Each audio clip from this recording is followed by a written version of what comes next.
My world that I want to have a little pride in.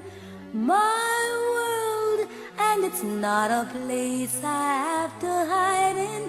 Life's not worth a damn till you can say I am what I am. We're joined down here at Dublin City FM with Philip Kennedy, who's a member of the PR team for Dublin Gay Men's Chorus. Philip, welcome to LGBtlife. Thank you very much. Thanks for having me on. Philip, I gather you've got an anniversary coming up, the 5th anniversary of the chorus, is that correct? We do. We're turning 5. We are celebrating our 5th birthday, and we've got a big concert coming up this weekend. And yeah, so we're still relatively young, but it's a big birthday for us. Yeah. You've carved out a huge name for yourselves, because I think it must be about 4 years ago since I first saw a Christmas concert at the Unitarian Church. Yeah. Since then, I've seen concerts in the Pepper Canister. I've even seen a fundraiser you did in the Panty Bar. Yeah, that was a lot bit before my time now. Okay. So some of you've experienced quite a bit more than I have with the choir. But yeah, no, these the guys still talk about those moments and those experiences that they had. So I'm glad you enjoyed them. Yeah. Well, just casting my mind back, I've even been to one of your table quizzes. Well, you've been to again one more than I have. in the old front lounge. And, right, okay. So they're fun nights all around. They're a great bunch of blokes. They're good fun, and they're really committed and they're really dedicated, and it's such an eclectic mix of people that all find time to come together every Monday night to share their talents and have a good time. So yeah, they're a good laugh. Yeah, and this being the small town that it is, you also discover along the way we've got lots of friends in the chorus as well, from Tom O'Connor to Eddie McCann and all the heavy hitters, the VIPs. Yeah. But how often would you perform a year? Well, I was only saying there this morning, we have 2 staples every year that would be our kind of standout moments of the calendar. So that would be a Christmas performance, which is really, really popular, and then we've got a summer serenade, as it's kind of become to be known as, and they're the 2 main features. But every now and then something might come into the email, or we might be contacted to do some charity event or some community thing, and we look at it kind of on an ad hoc basis, and we say, is this what we want to do? Is this really right for us? Is this up our streets? But yeah, generally speaking, we've got 2 big performances a year. Now, I've mentioned a couple of venues that I've seen you in, which is your original venue generally was the Unitarian Church. Yeah. And then last year, was it last Christmas, you branched out and you played the Masonic Hall? We did. We got really lucky last year. We got kind of the lucky gold star booking, as they would say, with the Freemasons Hall. We were very honoured and very privileged that they were able to host us in our show, and that was a big deal for us, because obviously you hear so much about this venue, this iconic kind of venue, and I think everyone everyone wants to kind of get a nose to kind of go, what goes on in there, what's this all about? So I think for us to kind of get to showcase what we do in that kind of venue made it that extra a little bit more special. Yeah, and not only that, but my spies tell me they couldn't get in. It was such an enormous success that they were, they turned up there thinking, we'll just stroll up to the door, and the queue was around the block. And naturally so, because I think that's how it's always kind of been with performances, that they've been very well attended. But what happened at Christmas was just phenomenal. It was on a different level, and people really took to it in a big way, and we were upstairs getting ready in the green room, and some of the staff from the Freemasons came up to us and said, guys, have you looked out the window and have you seen the queue that you've generated? And to say that we were just blown away, I felt like we were nearly on an episode of Punk'd, that this was a joke, these people couldn't all be here to see us, and it was in the hundreds that we had to turn away. I don't think anyone could have really predicted that would happen. And my spies also tell me that you had a Taoiseach in waiting. We did, yeah. We did. We had someone very, very special, or someone who would become very, very special. Minister for Radcor. Is he still minister? Are we still calling him minister? Or are we technically, yes. Is he Taoiseach elect? Is that what we're calling him? So he's just waiting for the crown. He's just waiting for the coronation to come. Yeah, we did. We had contacted quite a few people and invited them along as our guests, just to kind of, to really not just segregate this kind of show for certain types of people or listeners, but to really open it up. And obviously Leo Varadkar was one of the people that we contacted, and we contacted his office, and they said he would love to attend, and can he bring a partner with him or a friend, I think they said, and we were like, absolutely, if he wants to bring a guest, that's no problem. And sure enough, there he was, queuing with everyone else, no airs and graces, just stood there, minded his own business in the queue. And I think he felt quite probably uncomfortable then, even though we were turning people away, that he probably got a seat a little bit. But he was invited, and he was our guest, and now he's the leader of the country, which is very interesting. You don't get much better of a seal of approval. It was the VIP booking. A lot of work went into that. Who knows? A man who lives in the park up there in the Oris, he might turn up to the next one. Do you know what? He's a very social man. He's Michael D. Higgins. He's very social, and he's always at something. So you never know. Maybe the next Christmas concert. The word from those spies, which are always fairly well informed, is that he's extremely LGBT friendly. I would gather as much as well. I think apart from the LGBT aspect, I think he would enjoy the actual show itself. I think he'd be a fan if he saw us. Yeah. Before we talk about what the content of your event this weekend is, we should remind people. Last year was a surprise. You better consider booking in advance.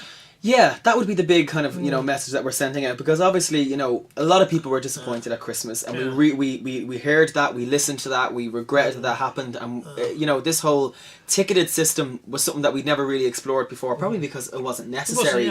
But now that I think the choir is getting bigger and we're getting on more members, we're growing our audience, and obviously doing shows like this and being out there is raising the profile. I think people are more aware of it. So we've decided for the first time ever to go down the ticketing route, to make sure that those who really, really want to see us have an opportunity to get in early and book their tickets. Yeah. What's the capacity of the Pepper Canister? It is 275. Okay. Is our maximum capacity, and that is all we are allowed to have. Okay, yeah, no, because my feeling is that based on what we've seen, the progression over the last couple of years, that will sell out. I would be surprised if it didn't, just given the nature of, I think a lot of people who may have been disappointed at the Christmas concert will probably want to avail this, because they're like, I missed out once, I won't miss out again. Oh yeah, and over the years, what I've seen is that it's word of mouth, and as word of mouth continues, you're growing exponentially. Yeah, and I think in this day and age with social media and technology, I think people underestimate the power of the word and talking about experiences and linking in with people that way. Yep. Tell us about the content. What the concert is going to. It's called Pure Imagination. It is. So it's a celebration concert. It's a very different vibe to the Christmas concert. In terms of the, how many upbeat songs that we have, and the pop stuff that we're doing, and the musical theatre stuff, and so on. And it is, as the name suggests, and obviously we have the poster here, which people can obviously see online.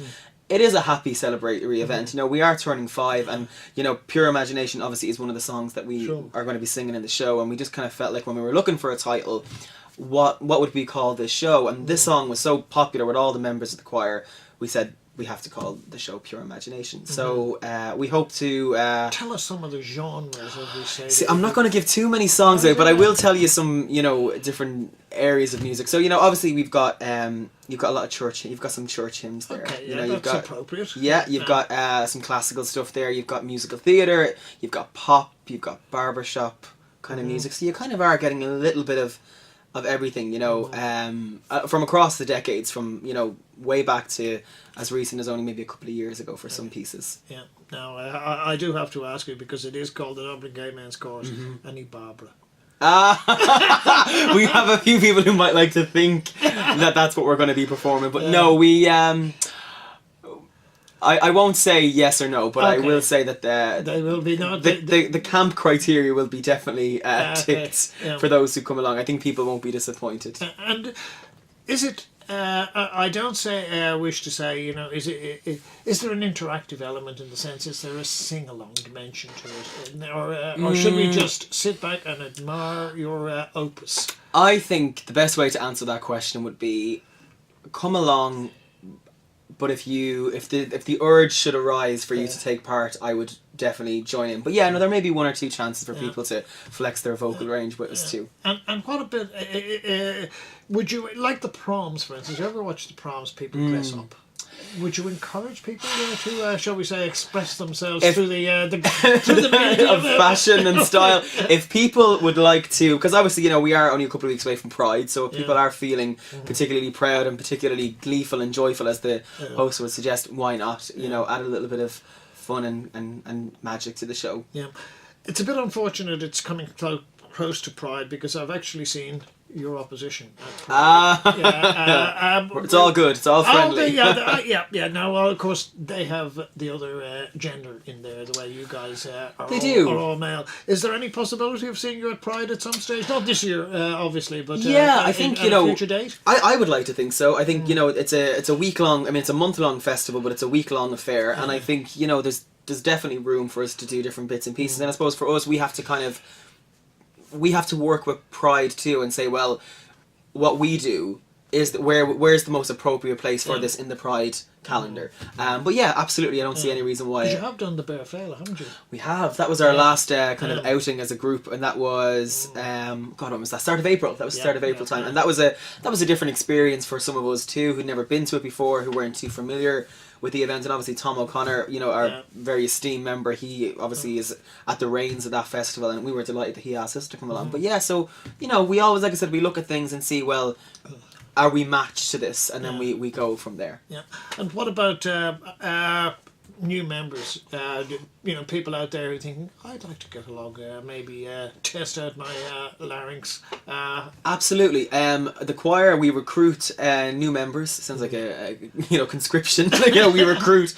We invite new people to come and audition at the end of the summer. So normally around the end of August, start of September, and we put a notice out there on our Facebook pages and our social media and whatever. And like I said, always looking for new members. The tenor ones, which I'm a part of, are quite small in comparison to the other lads. So we obviously would like a few more tenors there. But normally, if people are interested, go to our Facebook page, send us a message. We'll let you know when things are coming up. We normally do it in the Exchequer Hotel, or Central Hotel on Exchequer Street, probably around the end of August, like I said. But some of the guys, like myself, we normally just hang around for the day. We meet people, we chat to people. It is a very social thing as well, so it's very relaxed affair as well. Well, keep us in mind, and we will be very happy to feature on LGBtlife. Love that. Closer to the date, and invite people along to the auditions. We'll let you know. Yeah. We will. The important bits then, Philip. When is it on? When is it happening? And how much does it cost? And what's happening? So, the concert, as I said, is called Pure Imagination. So it's on this Sunday, the 11th of June, at 6:30 p.m. in the Pepper Canister, or the St. Stephen's Church, just off Marion Square. That's Mount Street, isn't it? It is Mount Street, lovely church. A very iconic church. Yeah, you can't miss it. It's so visual, and it's, as you said, iconic. Tickets are available through Eventbrite. So there's a couple of ways you can access that page. You can go to our Facebook page, Dublin Gay Men's Chorus, and there's a Book Now button that you can click there. If you're on Twitter or Instagram, our link is in our bios of where we are. Or if you're on Eventbrite yourself, you can just type in Pure Imagination and our tickets will come up there. And they are €10 for adults, and they are €5 for children under 12.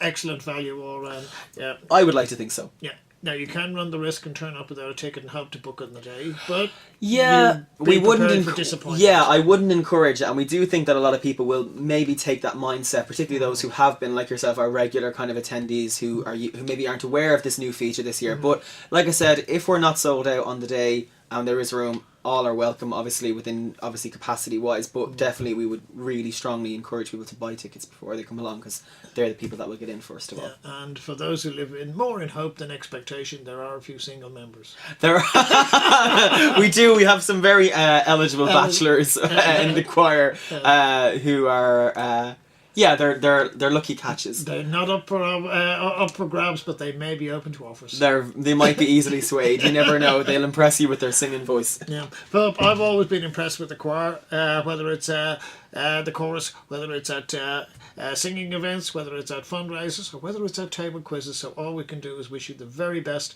and we hope to hear you soon again. We really appreciate that, and thank you so much for having us on and for all your support, and we can't wait. I hope you're coming too. I can't on Sunday because it's Bloomsday and I'm covering another event. But look, next time round, and we will talk when you're holding the auditions. Brilliant, and we'll talk closer to then. Philip Kennedy, thank you very much. Been a pleasure. Thank you.